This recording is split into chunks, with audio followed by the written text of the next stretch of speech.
Hey, welcome everybody to AI News and Gurus, the show for intelligent distributors. My name is Brian Hopkins, and I'll be soon joined with my host, Brooks Hamilton. And we're going to talk to you today about how do we bring AI into distribution in a way that makes sense for people. Really looking forward to the show. Brooks, how you doing today, buddy? Couldn't be happier. Awesome. Good to This is going see to be a you. lot of fun. Good to see you from the great state of Texas. Thank you. Thank you. Austin welcomes you. We are having a great day here. It's gorgeous outside, and there is an absolute ton going on within AI, as well as the distribution industry. So we've got a great show coming up. Yeah, I'm really looking forward to it. And let me just tell you a little bit about this particular show. So it's a little different than what you've seen from DSG, but it's in the same mission of trying to bring information to distributors that you need to help run your businesses. So this show is going to run a little different in that we're going to talk about news. So you get a ton of news from everywhere, right? Whether it's emails or podcasts or LinkedIn, all the news about AI, you're getting it from all over the place.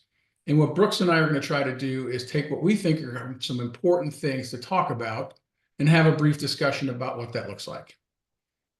Then we'll go into another segment where we'll talk about AI and distribution.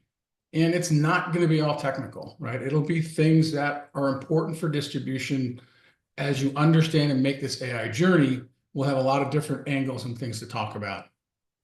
And then the last part we're going to bring in is a tech guru, right? So it's really important that we continue to understand what's going on with tech and how things are evolving. So we've got John Carrico from Epicor that's going to join us later, and he's going to talk a lot about what's happening today within distribution, and then what's happening into the future. So we really want to make sure that this is a fun environment for you. You learn something, and that we bring something to the table for AI for everyone. Before we get into that, though, let me just do a little bit of commercial read because Ian would not be happy with me if we didn't talk about the biggest show in distribution in 2025, and that is Applied AI for distributors. This is our third show, and this one's going to be even bigger and better than the other two. And the reason I say that is we've got a great lineup of speakers, right? We've got some AI experts from Noel Russell to Trent Gillespie, so some real industry heavyweights from Don Sarno and Janet Zelinsky and Paul Kennedy. This combined with the absolute great tech vendors that are there to help you solve your problem, right? To really help you figure out what's my journey look like and where can I get technological help to figure that out. So this show combines it all into one. And I will say, please sign up quickly. Tickets are going fast. In fact, I'd also mentioned that 75% of the companies who have signed up already are already bringing multiple people. So you've got an opportunity to bring multiple people at a discount to be able to take in all of the information. So sign up today, go to appliedforaidistributors.com and make sure that you're part of the group that's there. And our sponsor today is Epicor, right? That's the software company we all know, and they've helped thousands of distributors over the last 50 years integrate their businesses and functions into one ERP system. Because of that deep experience in distribution, they understand our world and your world and the unique challenges. Epicor ERPs are designed to help you operate more efficiently today while preparing you for what's coming next. They'll transform your ERP from a system of record to a system of insights and action with easy to use, practical, outcome focused, and responsible AI. Epicor solutions provide distributors like you with an ERP that's ready to use out of the box and helps you with long-term growth. If you're interested in new technology, they'd love to have a chat with you and help you understand exactly what you're looking for. So you can reach out to them at epicor.com/distribution. And as I said, our host today, myself, Brian Hopkins and Brooks Hamilton, and then John will be joining us a little bit later in the program. So with that being said, Brooks, let's jump into it, my friend. Yeah, let's do it. I think we have some really cool news out there. One of the things that I think caught our eye was an announcement from Shopify. And just to to give a little bit of background on Shopify, what we saw was um, their CEO sent out a memo both to everybody internally, and then it expanded out pretty broadly on, listen, we need to figure out how we're going to be AI first. Um, yeah, Shopify, great organization, really tech forward, but it reminds me of the scene of as Brad Pitt is sitting down in Moneyball and they're going through the room looking at prospects, and eventually what he decides is this isn't going to work. Instead, we're going to have to kind of force the issue, and it's going to get Yeah. uncomfortable. That memo was pretty much that scene where the memo went out and the contents of it were, listen, if we are serious about being an AI first organization, all hires, all hiring requests are going to have to prove that the task and role cannot already be performed by AI today or AI in the near future, which is And a shocker. yeah, that is a complete, 180 from where I think distribution is at today, right? I mean, we say, hey, we need a head count. Sales are up 15%. We need a head count because the transactions are going up. We need people to help process those. So that is a huge mindset change. How do you think that's going to go over in distribution? I think it's foreign. I think it's really a foreign concept right now, Yeah. irrespective of the size of the organization. And we've seen some neat things come out of both really innovative as well as some really large organizations. Um, but the idea of, oh, I I should hire uh, an AI application or an AI internal tool or look to source this work via a robot. I mean, that's just kind of Yeah. not in the realm right now, I think, of what we typically think about. But um, as we approach faster and faster acceleration of AI capabilities, at one point or another, it's going to shift over into distribution in some really meaningful ways. I mean, you've had a great career in distribution, Brian. How do you see it beginning to trickle in or to reflect on the industry in general? Well, I think it's already starting to a degree, right? I mean, we're starting to see companies use, AI predictive tools for orders and sales process and things up front. I think where the huge mind shift is going to be is I'm going to review you now, not if you use AI, but I'm going to review you now how well you use it. Mm, So it no longer becomes yeah, try it if you'd like it, to see if it helps you. That mind shift change that Shopify is making is you have to use it. yeah, yeah, yeah. It's a big big shift in the way in which we evaluate the assets that we bring into the organization. Yeah. One of the things that this hits for me is thinking of intelligence as another asset to buy. So before we had one option if we wanted more intelligence. More intelligence equals either two ways to get it: more people or more training. Like Yeah. your options. Um, Now we kind of have a third option in there, which is fundamentally different from the others, which is, oh, I can choose to go buy more intelligence for a department in my organization. Okay, what? Yeah. It's a mind uh, blowing thought. that's talk about foreign. That's unusual. Yeah. And I think it's going to take distribution some time to get to that point where that mind shift makes that, you make it to that point. But I think as leaders, you have to start thinking about it. Right. And one of the things I think about a lot is, we've got guys like myself who've been in distribution for a lot of years. Mhm. So there's a certain legacy around what's next, right? What do I leave behind? Yeah. And for me, if I'm running a distribution company at this point, I'm thinking about what's the next 30, 40, 50 years look like for my company? And how do I help enable that AI driven mindset to help this company be viable into the future. Yeah. Yeah. And so when you think about kind of the timing around that, and I think as a leader and my legacy, if I've come up in the organization as an owner, an executive, an employee, like I knew the playbook. Yes. I know what my customers value. I know how to manage my vendors, my inventory, and the plays were pretty consistent. It feels like the playbook is getting reviewed. They talk about Saban having a giant binder or binders. Yes. Here's what you do for every single position for training, workouts, mental work, all of that. And we kind of think about some of that is instantiated in distribution as well, either in our standard operating procedures, our software, and most likely just that connective tissue of teams and all of kind of how a team works or how what a team does in order to make it work.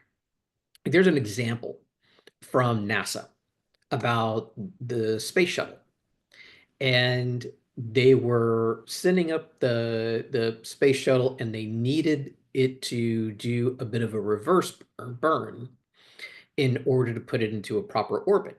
And as they were running their simulation, they found that the process kept failing over and over. And they were like, well, we're following the standard procedure. It should all work right. But it was somebody on the team knew, oh, at that point, one of the software programs reboots because it's in a garbage collection phase. And that was ruining the whole mission. But that knowledge wasn't stored in a piece of paper anywhere. It was stored in some of just the knowledge that teams have. Yeah. So when I think about like what do great solutions and AI solutions in particular look like, I begin thinking about not just what is the software, but also what is the interaction on the team.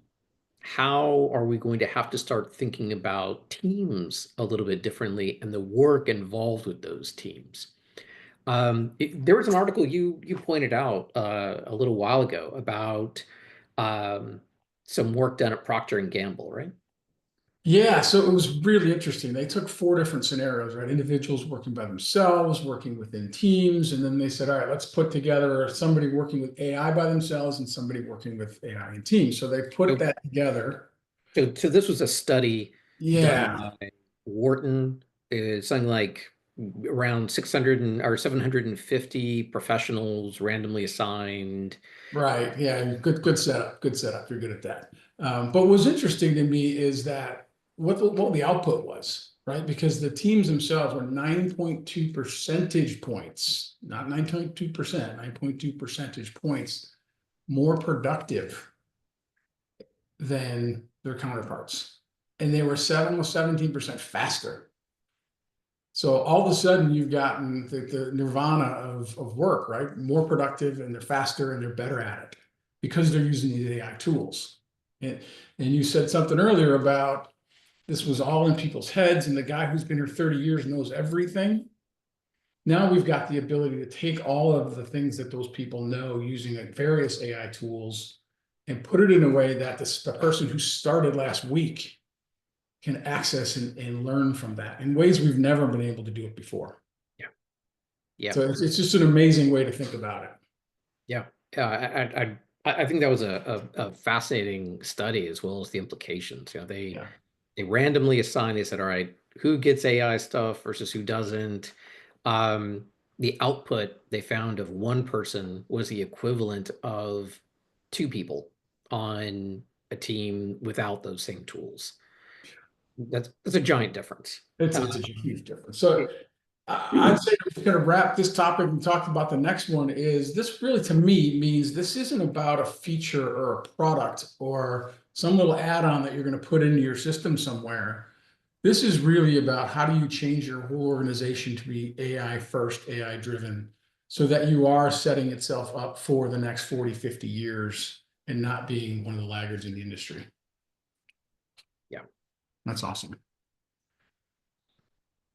So the next piece of news that we just want to hit real quick, and it's really a tip from me to you, is how to use a large language model to do two things. Number one, use it in a way that can help you, but also use it in a way that helps you embrace the use of these tools.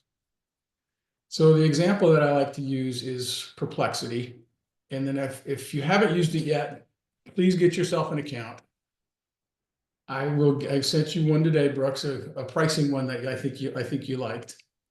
But for everybody who signed up for this call or on this call, I'm going to send you a prompt as it relates to the tariffs that are going on. So this isn't about a tariff conversation, but it's about how do you learn what's happening in your industry using a large language model to gather all the right information. So real quickly, Perplexity feels a lot like Google, but it's kind of reversed, right? So you ask it a question the right way, and it's going to give you the answer and then tell you where it got the answer from, versus you having to try to do all that hunting and pecking yourself. So, So I'll give you the prompt. It will ask you what industry you're in, and mhm. then it will go and search the entire World Wide Web, if we can even say that word anymore. That's weird. Even saying that. But it'll search the entire web for news of what's going on within that industry for you, and it will give you a level of summary for what's happening because it's changing rapidly, and it seems every day there's a new piece of news. So it will help you be able to keep up on what's happening within your industry, but also help you learn how to use these tools. I think that's a great approach to this. So, um, Perplexity is a kind of like a search tool that was released probably about 18 months ago, and you use it much the same way you use Google, but the results that you get out of it are much more answers as opposed to Yes. links. And are there other ways that you use Perplexity on a day-to-day basis? Yeah, this is one. It's an example that I use with the distributor during the California wildfires. Oh, He called me up and he says, "Man, I really need to provide my leadership with what's going on around my branches." And it was mhm. around the wildfires, but in general, he needed to know across the country what was going on in his branches. So I literally sat with him for about 15 minutes and we put together a prompt together.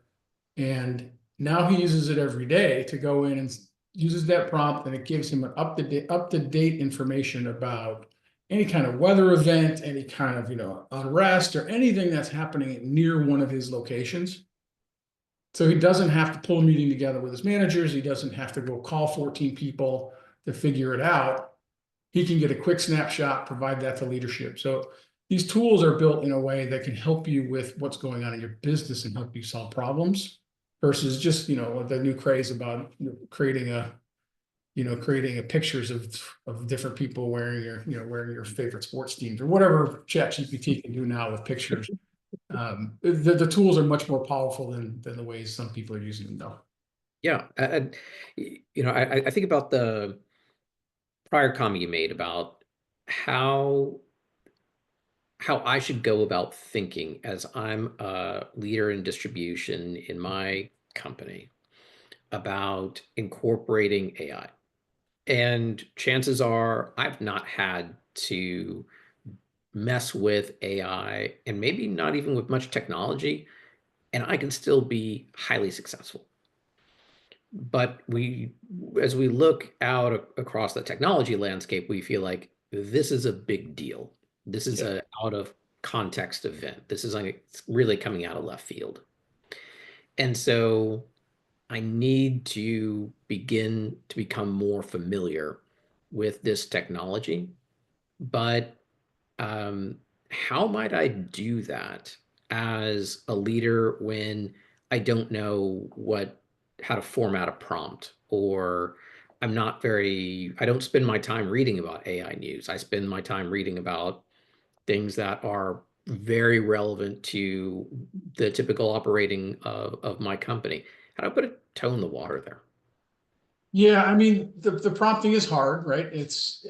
I literally, as I started to learn these things, it took me a long time to figure out I'm not that good at it. Because you have to ask it questions the right way to get the right answers. So there's a technique called prompt generation, and that's also what I'll send everybody on this call is just different scenarios to help you understand how these prompts work and how they can help you understand what's going on with these large language models. But I just say you've got to get your hands on it, right? There's a leader is doing in some cases, and this is the case where leaders have to do. Okay. Have to humble yourself to say, you know what, I don't know. I know Mhm. exactly how this business works. I know exactly what's going on, every minute of every day because I've been here 30 years doing this role in this company. But this is one where you just kind of have to humble yourself and say, I'm not sure, and ask for help. There's a ton of resources. I'm opening myself up to the entire call here. If you send me a note, I'll be glad to happy to help you in any way. But it's really about trying and doing, because then you can have some real coaching discussions with people that you work with around using these tools to help you. Yeah. Cool. So a couple of cool pieces of news. Let's transition to the next big topic, Brooks. And this is really about how do we, what's going on in distribution with, in your case, we were talking about software, right? So the software landscape is changing dramatically. I think everybody can understand that from the surface level, but that has huge implications for our IT teams, right? And how, as leaders, we think about IT. Mhm. So what are some of the things that you're seeing that the people on this call need to be at least thinking about or asking their IT, team about? Yeah. Well, when I think about the typical course of we're going to begin doing AI or working on AI in our organization. Like a lot of times, like the knee-jerk response is, let's go talk to IT. Yeah, And that makes a lot of sense because that's where a lot of the activity is going to happen. But there are some super important things that I think need to get worked out at the executive level, at least in those car rides back and forth to work as you're thinking about these things, which are one, do I really understand what's likely to occur with AI in our industry? Second is um, what is how do I go about how do I see AI beginning to play out within my not industry but my organization? So do I really want to push for changes in the way that my team operates or my team is structured? And if I think about like where the other big decision is like, where do I go put some dollars? How yeah, do I begin to experiment with this? Um, if you take a look at if you can get a 1% improvement in any of the various metrics within your organization, where should you go try to get that 1% improvement? Number one area is conversion rate. So sales conversion rate, it for basically the say if you can invest the same amount of activity, money, people in the process and improve your close rate 1%, that's going to matter the most. Second is pricing. So if you can increase your pricing without having to increase your cost of goods sold or any of the transactional fees associated with it, that's second biggest bang. Third one, inventory management. And then there's a pretty long list after that. yeah, And I think about like if I had $500,000 as an owner that I want to invest somewhere in my organization, I would look pretty directly at the sales rep journey and the customer journey to see how I can go about improving those via AI. yeah. I think you're starting to see a lot of that creep in, right? There's a lot of companies out there that are helping distributors do that. And because it's easy is not the right word, but it feels more comfortable. It feels like, okay, we can make a difference sales impact wise by dealing with the transactions that are in front of us, dealing with the customers that are in front of us. But I'd also say there's a whole other part of that, maybe part of that $500,000 investment on the back end of the business. Yeah, absolutely. And it's scary, right? I mean, you start talking about how do I make warehouse more efficient, Mhm. right? It starts to impact people. So that feels like that might be a little more scary than say, how do I deal with a sales transaction that's coming into me? It doesn't necessarily impact people in that way. So I think about a couple things. So, and I'll harken back. This is going to date the heck out of me right here. But when I started a branch in Gary, Indiana, with Granger, I had a branch manager who was really good at moving inventory towards the counter that was fast moving and Mhm. towards the shipping bench that was fast moving. Mhm. Very disciplined, very good at it. Problem was that was really data driven. It was once a month and it was a huge project and it was 2 to 3 hours every time we did it. And it was a lot of work. Whew. Yeah, and he was good at it and he was good at making that happen, but not all the branch managers were, even though we all had the same access to the same data. And the reason I tell you that is because now these AI systems can do that in a way where it's incremental every day. So almost like you cycle count, right? You cycle count your warehouse every day. You do the same thing with this dynamic slotting. Mhm. Mhm. So now all of a sudden, every day your inventory is moving faster and closer to the place where it moves the most. Mhm. Mhm. And it's not such a big project. What makes it not such a big project anymore? Well, when you're doing it in bulk, like I said, it's hours and hours. So when you have a reduced staff in the warehouse and it's the middle of summer and your projects have picked up and you've got a lot more orders going out the door, that becomes a thing that's nice to do. It's not getting an order out the door and getting it picked, packed, and shipped. Versus putting it in using AI to do it. Now all of a sudden you're doing 2 or 3 a day, 4 a day. And it becomes part of your standard routine and standard work in a warehouse environment. It becomes a lot more manageable and the data doesn't get stale over the course of the month, right? It's every day it's reading it and helping you move. Every day. So it's a way to use AI on the back end. And then there's a couple of other things that I think about. One of them is the whole route optimization. Yes. You know, and this came through, I put in route management software for our trucks back in 2012. So this is nothing new for distributors. What's new is the way AI can make this even better, faster. So anybody who's ever put in route software for the first time, they're going to be like, oh my Lord, the things are happening in my routes. I had no idea. Mhm. Mhm. But now it's able to say, let's do this in real time. So even the route management software was here, design the route, go and come back. Right. Now you're able to say, design the route for me. And by the way, there was an accident on I-95. Change this one, move this route around, and it's doing it all for you dynamically. Yeah. So Man. it helps you make that route optimization much easier. And then the last thing I'll say about this is, you know, truck optimization is one of the most important things, right? Is the truck going out full or is it not? Yes. In a lot of cases, in my case, that second run we were making was not going out full. We didn't have the AI software to be able to do it. Now all of a sudden, it's going to match the capacity and the weight and the volume and the delivery requirements, put all that together, maximize the miles, and all of a sudden you become much more efficient. Yeah, enormously, Yeah, enormously. And it's kind of more efficient in two areas, more efficient within my operations and also more efficient, hopefully within the corporate roles that we're seeing and kind of that planning activity, or not even corporate, but maybe operational planning roles. right. So I think the whole conversation about where to start really becomes, and you've heard other people say this, so it's not new. It's where's my biggest problem first. But what you can't be afraid of is maybe the biggest problem is on the back end of your business, and you need to do that.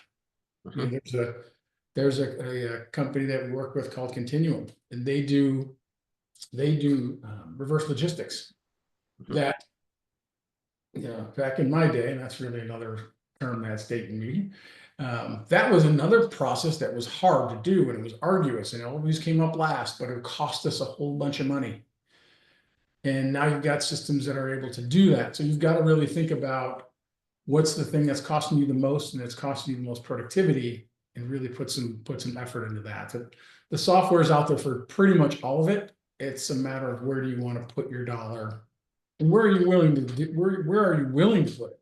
Right? Because again, the idea of saying I don't need five less people in the warehouse because we've done this versus I can optimize 25 new sales orders coming in, it's a totally different mindset. It is big time.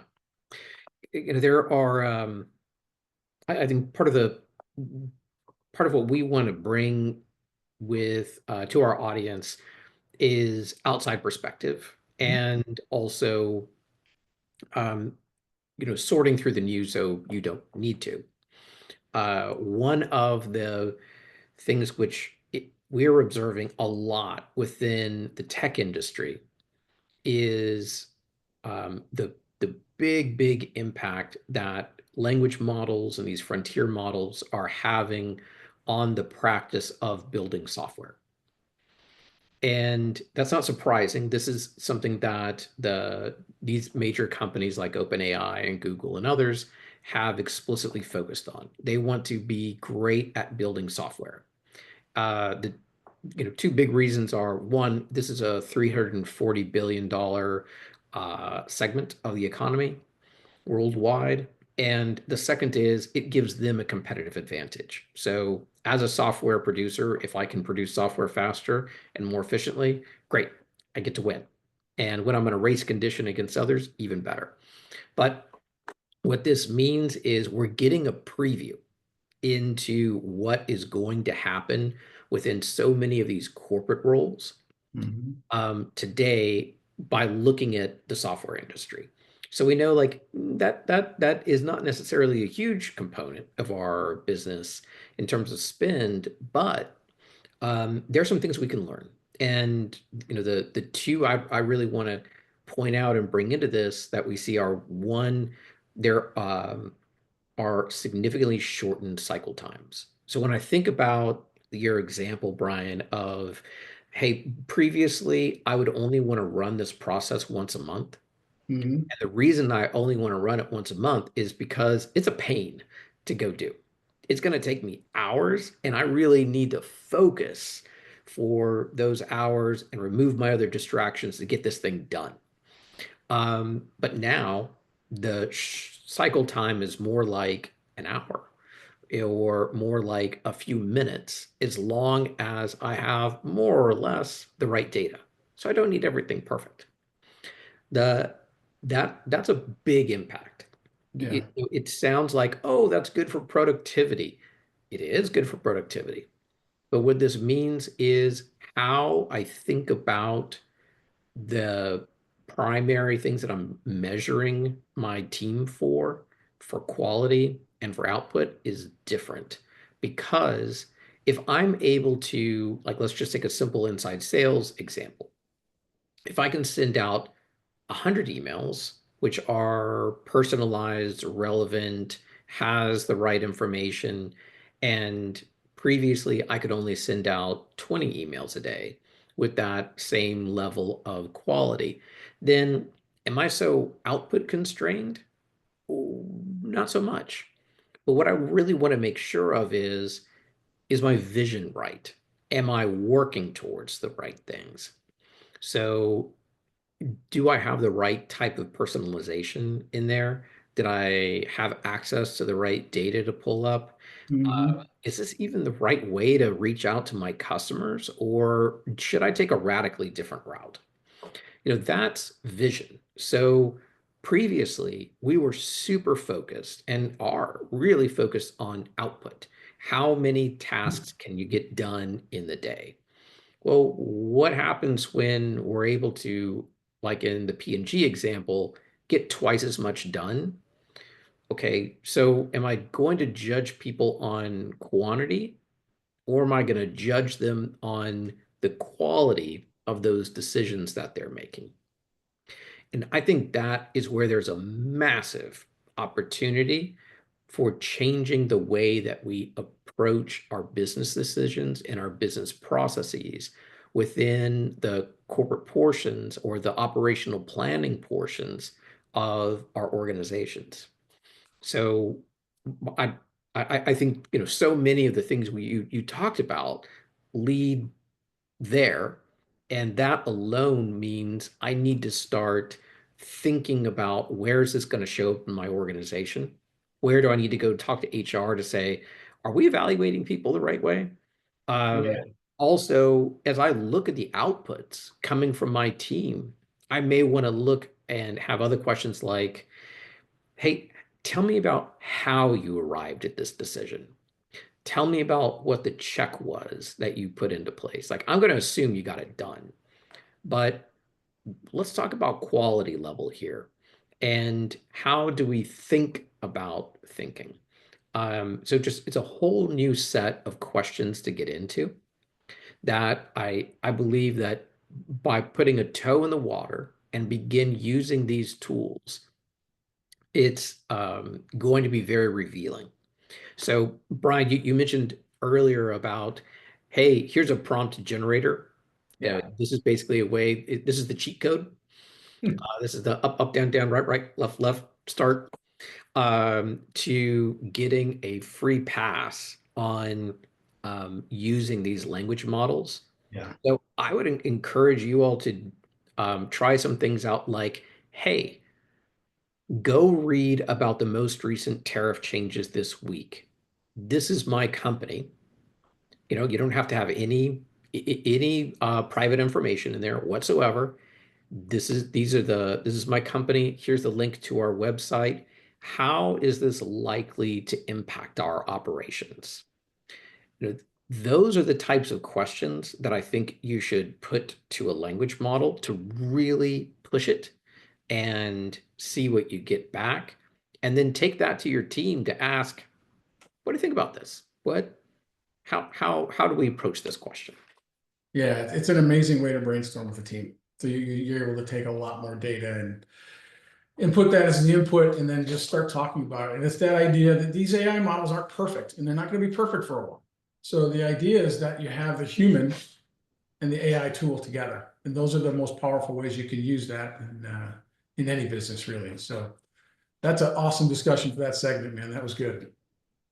So lastly, we want to bring on our tech guru, right? And we talked earlier about John Carrico from Epicor, and he's going to join us today. And we want to talk a lot about, what's going on within technology, and we'll have a good discussion with him. So John, welcome.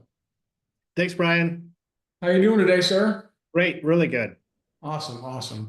So why don't you take a few seconds and tell the audience about who you are and what you do at Epicor?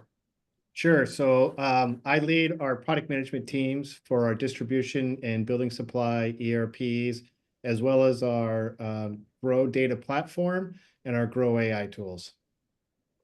Yeah, I know I've seen Epicor's really focused on AI, and that's important, obviously. So, we were talking earlier a little bit ago about the software changes and things that are happening. So I'm curious from your perspective, what are you seeing, inside your organization?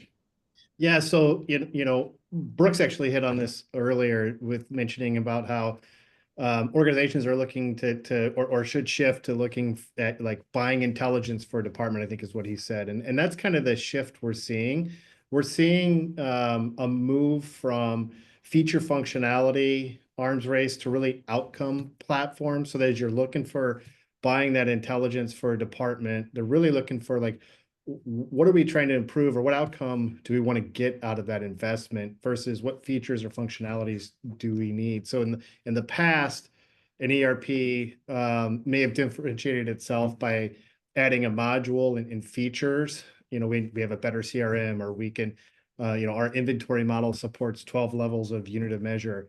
That's shifting from that type of mindset to delivering outcomes where, we look to improve working capital by a certain percent, or we look to grow margin with AI-driven pricing, or we want to shrink your order to cash by 5 days.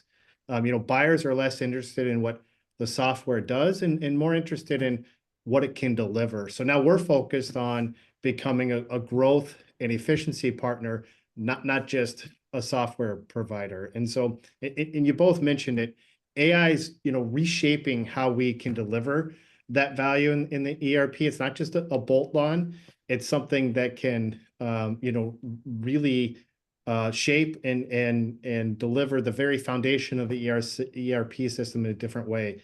We're using agentic AI to automate multi-step workflows across the different teams, whether it's sales, procurement, operations. We're using predictive and generative capabilities baked into forecasting and quoting and planning. We need to evolve the way in which we do things into a cognitive ERP system. We're investing heavily in data architecture. When we're bringing the AI capabilities and partnering with some of the leaders, whether it's Azure, OpenAI, et cetera. So I think what we're trying to do is and become a winning solution that's baked, turning that ERP into a thinking adaptive system, not just a transactional backbone. And I think to kind of sum it up, I think customers are looking for that faster time to value, that seamless upgrade, that modular extensibility, and that ecosystem that's built on a foundation of APIs and integration so that we can quickly bring on new capabilities and solutions. Yeah, this definitely isn't your father's ERP anymore, right? I mean, Oh. I love the fact that that you mentioned outcome based, because I don't know that people often think about it that way. I think it's more about, you said, what transactions can it do? What reports can I get out of it? How does it going to help me run the business? Versus how does your ERP now help me, make my working capital better, right? That's the holy grail, right? So I love that fact. So where have you seen maybe some distributors implementing some of these cases? Because that's one I think the audience is most interested in is, hey, I know I have to start somewhere. An ERP is a good place to start in terms of what I can get out of it. So where have you seen some interesting things? Yeah, so I think, just kind of, bringing that theme forward, some of the big use cases we see are things like demand forecasting and inventory optimization. So having AI models really predict demand at the SKU location level. They can use hundreds of variables, thousands of iterations, bring in that seasonality, bring in economic data, even weather or local events and different trends, and all with the focus for the customer of that outcome of reducing overstock and stockouts, which improves their working capital and delivers better fill rates and customer satisfaction around that. We also see dynamic pricing optimization. So distributors dealing with thousands of SKUs and hundreds of customers, with negotiated pricing. AI can really recommend an optimal price that maximizes margin while protecting customer loyalty. And so we see, upwards of 5 to 10% margin lift in some of those pilot use cases. Additionally, automated quoting and order entry. So parsing through emails and PDFs and web forms to autofill those quotes. Yeah, it reduces cycle times. And, we see that coming down from hours to even minutes around that. So it's some really interesting use cases out there. That's fascinating. Those are big hits. When we think about the pricing changes, the faster quote, kind of quoting time, I imagine that is going to have improvements in win rate. Just be the one that's fastest back with the lowest errors. That's sometimes half the battle. That's excellent. When I think about some of the things you mentioned, like I'm super curious about what cognitive ERP might be, and how you all kind of envision that playing out, even in terms of like what's some of the vision there? Yeah, so cognitive ERP, shifts our role from a provider to a partner, or from a system builder to an intelligent enabler.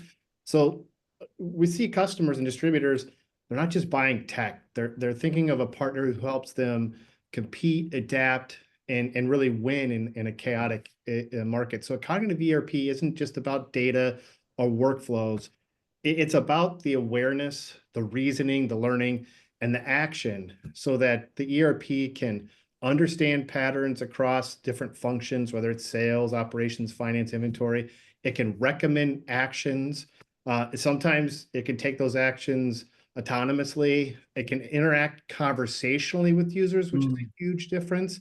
You know, think of being able to just ask it a question and you know, provide a response, or giving it a voice command to do something that you would typically take 5 or 6 or 7 clicks and multiple different screens to do, and one that can learn over time, provide a feedback loop, provide reinforcement.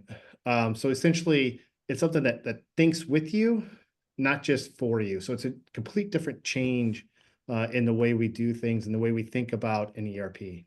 Yeah. So it's really building upon those system of record assets that you all have to up level to let's sense, recommend, consider, and interact with the environment.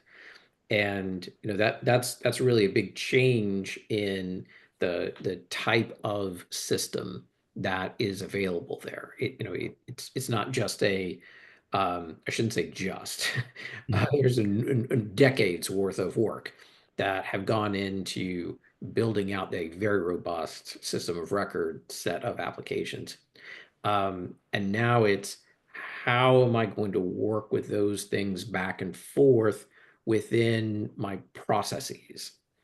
Yeah, I mean, Brooks, you're dead on, and I think it's you know, to kind of sum it up, the ERP is becoming that living learning platform. It's no longer a static piece of software. So I think that's how we see it. And then as we build out different use cases, you know, if you put in front of that use case what's the outcome or value we're trying to deliver associated to it, it really helps us you know, fast track solutions for our customers that you know would have taken months or years to try to otherwise recognize, and have you know much more steps or you know links to have to do and complete the things that can be done so quickly today.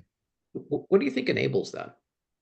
Well, obviously it's the technology. I think the technology that we're you know, injecting with the agentic network really changes the game with how our distributors can interact with their software. You know, instead of um, a single AI model like forecasting and summarizing, the agentic AI network that we're embedding involves autonomous agents that work together, each with a common goal, the memory, the ability to reason or take action. It's almost like the ERP's a team of virtual employees for the distributor. So it's, you know, think of it as your digital middle management.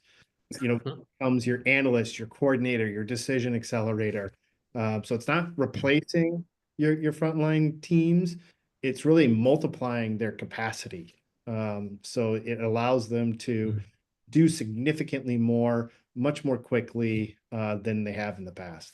That's fascinating. So it's really an all new layer of interaction and intelligent capability that you are placing on top of a very robust set of capabilities of Yeah, existing. yeah, and not only that, Brooks, it doesn't sleep, you know, so it's always on. And so it's always looking for opportunities. It can act in seconds. It can coordinate. So yeah, it's a huge game changer for us, you know, in injecting that into our ERPs.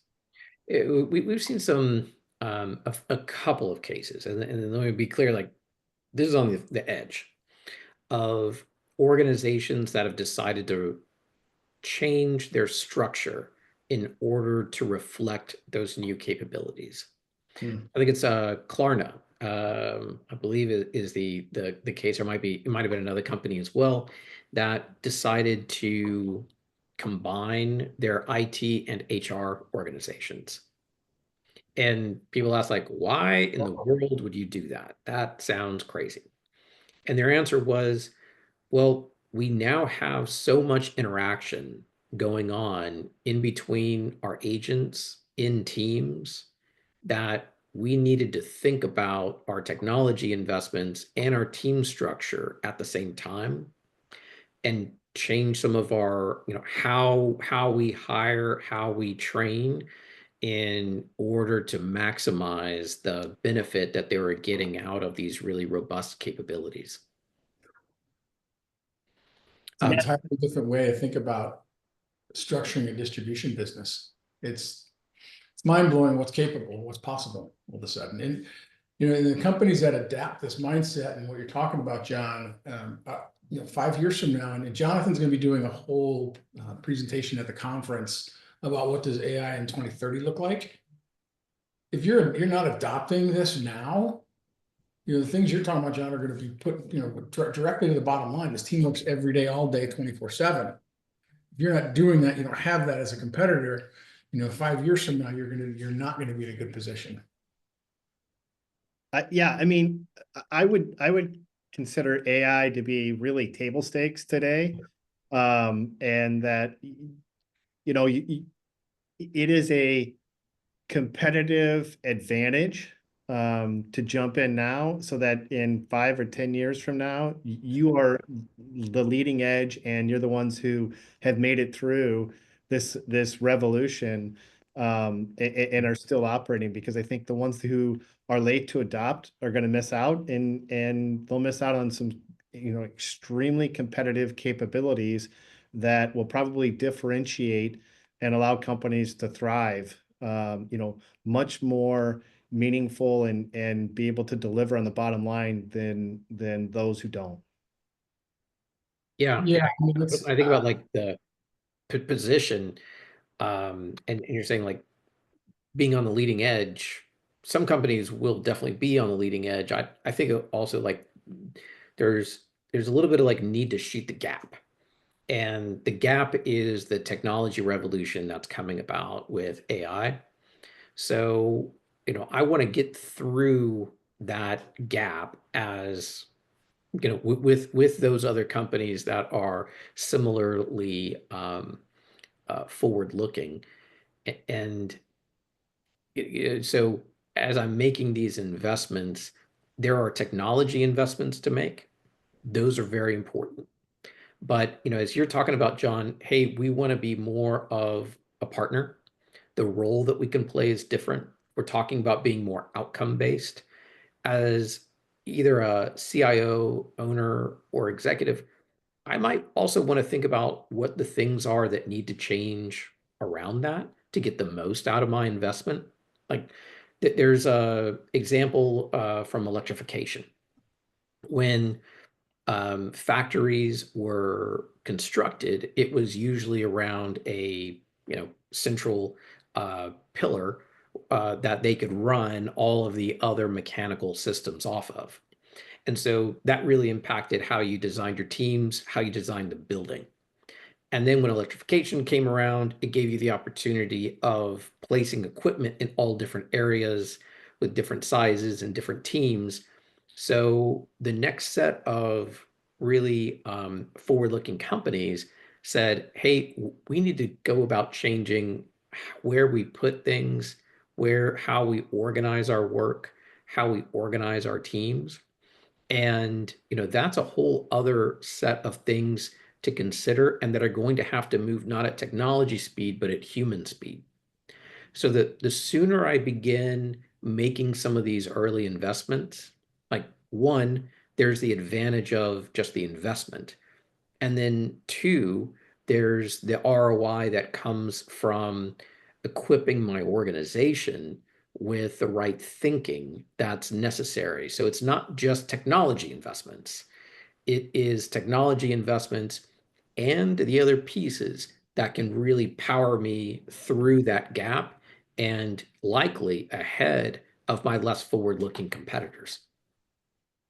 Yeah, Brooks, I think you're dead on. And what we see with the distributors that are getting it right, they're really focused.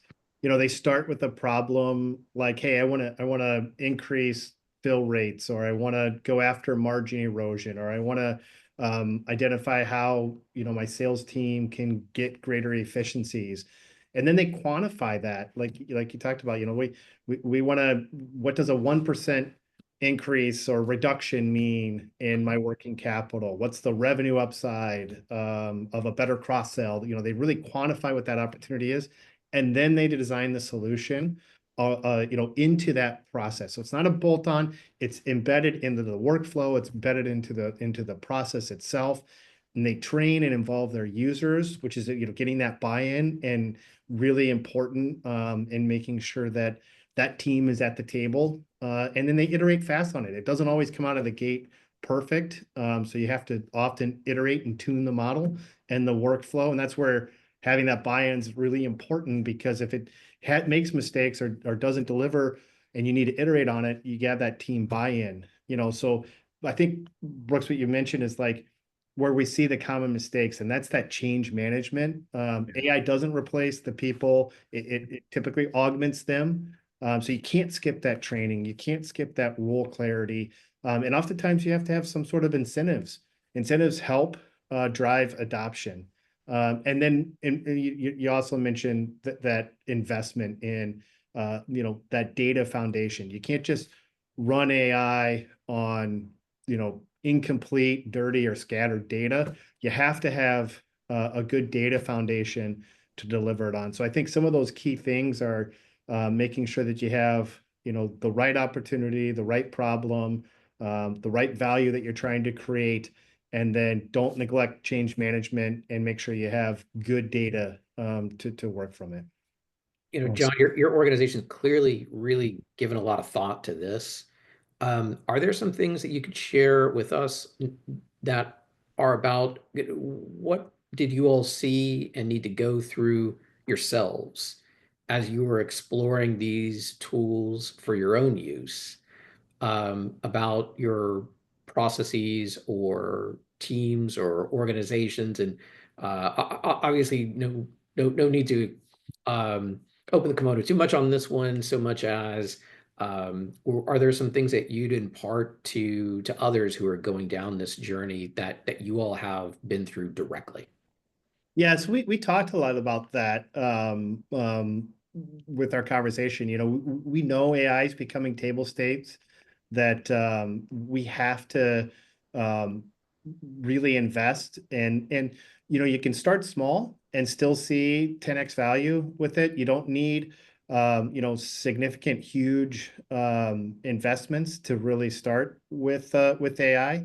Especially if you're specific and focused on your use cases, and you have good data, you can really go after that. And we've got solutions that do that, that aren't huge, all encompassing. They're very focused. And you know, we make sure that we have a good feedback loop as well. You know, the longer you wait, the longer you're sitting off to the side, you're really missing out. And so you really want to jump in and start to learn and train your models, build your organizational comfort with AI, collect the good data that helps the AI become even better over time. And in fact, I would say, you know, if you think you have messy data, that's something that you could start right there.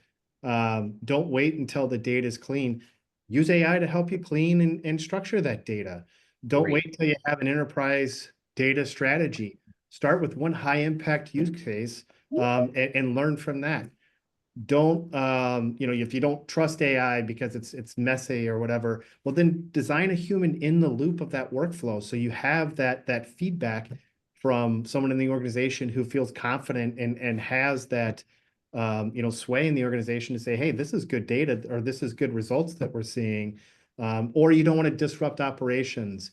You know, let AI work in a low risk, high pain area first, so you really get good results out of it. So take practical first steps, even if you have messy data.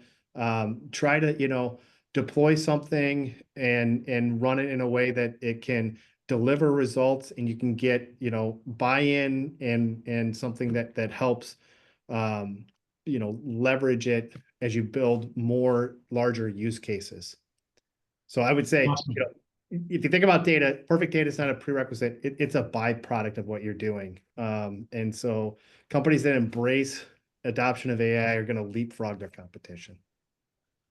Awesome discussion, fellas. We're up on time, but a couple things. There's a couple of anonymous questions in here, and I'll say to those folks who posted those, if you'll email me at bhopkins@distributionstrategy.com, I'll get those answered for you. But a couple last quick things before we break is I just need to kind of talk about what's coming up next at DSG. Next week, April 23rd, creating exceptional customer experiences. A lot about what we were talking about is how do you do that in this digital age that we're in? So Stephanie Kuntz from Palmer Donovan, Molly Langdon, the winner of the Woman of the Year Award with ISA, will be on our show, and we're looking forward to seeing that. And then April 30th, we've got the distribution guy, Will Quinn. Most everybody knows who that is.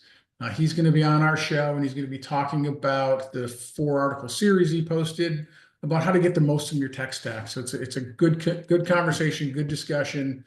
So make sure you join both of those. They're going to be great programs. So guys, that's a wrap for our first AI News and Gurus. John, thank you so much for your time today, sir. And Brooks, it was a great discussion, and hope everybody has a great rest of your week. Thanks, gentlemen. Have a great week. Take care. Go ahead.